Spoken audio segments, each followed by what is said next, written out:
వైఎస్ఆర్సీపీ నేత Vijayasai Reddy, government pleader సుభాష్లు ఇద్దరూ తన భార్య ప్రెగ్నెంట్ కావటానికి కారణమంటూ లేడీ కమిషనర్ భర్త సంచలన ఆరోపణలు చేశారు.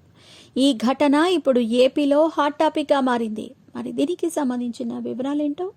ఆంధ్రప్రదేశ్లో వైఎస్ఆర్సీపీ ఇప్పటికే అధికారం కోల్పోయి ఇబ్బందులు పడుతోంది. మరోవైపు వాలంటీర్లు ఏపీ వ్యాప్తంగా అనేక చోట్ల నాయకులపై కేసులు పెడుతున్నారు. అదేవిధంగా ఏపీలో అధికారంలో ఉండగా వైసీపీ నేతలు చేసిన అక్రమాలను కూటమి ప్రభుత్వం బయటకు తీస్తోంది.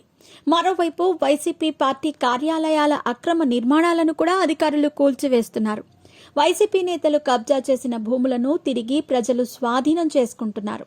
వైసీపీ హయాంలో ప్రభుత్వం అండను చూసుకుని అడ్డదారులు తొక్కిన అధికారులను సైతం చంద్రబాబు చుక్కలు చూపిస్తున్నారు.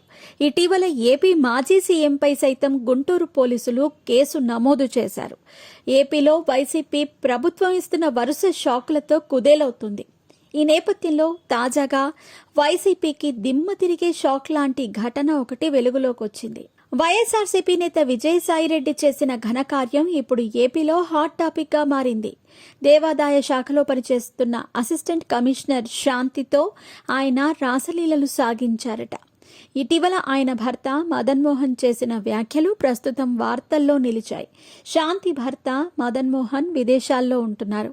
కానీ శాంతి మాత్రం ఏపీలో దేవాదాయ శాఖలో అసిస్టెంట్ కమిషనర్గా విధులు నిర్వర్తిస్తోంది. ఈ నేపథ్యంలో ఆమె ఇటీవల గర్భం దాల్చింది. దీని మీద ఆమె భర్త చేసిన ఆరోపణలు మాత్రం పెను దుమారంగా మారాయి. తాను కొన్ని నెలలుగా విదేశాల్లో ఉన్నానని, తన భార్య గర్భం దాల్చటం ఏంటని ఆవేదన వ్యక్తం చేశాడు. అంతేకాకుండా తన భార్యను వైఎస్ఆర్సీపీ నేత విజయసాయిరెడ్డి, గవర్నమెంట్ ప్లీడర్ సుభాష్లు లొంగదీసుకున్నారని తేల్చి చెప్పాడు. తన భార్యను వేధించి విజయసాయిరెడ్డి లైంగికంగా వాడేసుకున్నాడని ఆమె భర్త ఆవేదన వ్యక్తం చేశారు. తాను విదేశాల్లో ఉండగా తన భార్య గర్భం దాల్చిందని దేవాదాయ శాఖ అసిస్టెంట్ కమిషనర్ శాంతి భర్త దేవాదాయ శాఖ కమిషనర్కు భర్త మదన్ మోహన్ ఫిర్యాదు చేశాడు.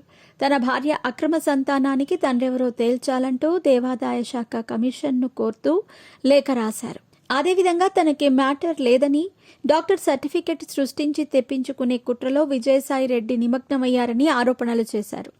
ఇదిలా ఉండగా ఇటీవల ఏపీలో కొత్తగా ఏర్పడిన ప్రభుత్వం గత సర్కారు హయాంలో అక్రమాలకు పాల్పడిన అనేక మంది అధికారులపై చర్యలు తీసుకుంది. దీనిలో భాగంగానే ఇటీవలే శాంతిని దేవాదాయ శాఖ కమిషనర్ సస్పెండ్ చేసినట్టు తెలుస్తోంది. కాగా ఈ ఘటన మాత్రం ఏపీలో సంచలనంగా మారింది. దీనిపై పూర్తి వివరాలు మాత్రం ఇంకా బయటకు రావాల్సి ఉంది.